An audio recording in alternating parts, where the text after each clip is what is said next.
আসসালামু আলাইকুম। খুবই মজাদার আর সহজ একটি অ্যারাবিয়ান ডেজার্ট রেসিপি শেয়ার করব, বাসবুসা বা সুজির কেক।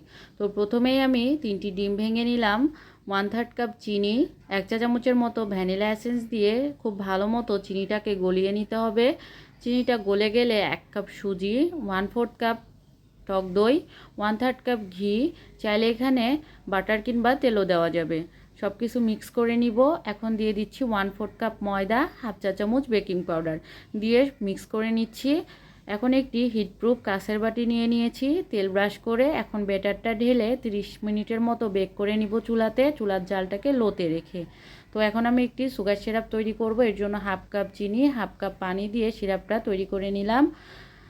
তো বাসবুসাটা বেক হয়ে গেছে, এখন ঠান্ডা করে নিব।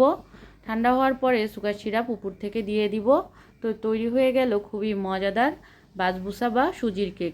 এই ডেজার্টটা খেতে কিন্তু বাচ্চারা খুবই পছন্দ করে, চাইলে বাসায় ট্রাই করতে পারেন। ধন্যবাদ সবাইকে।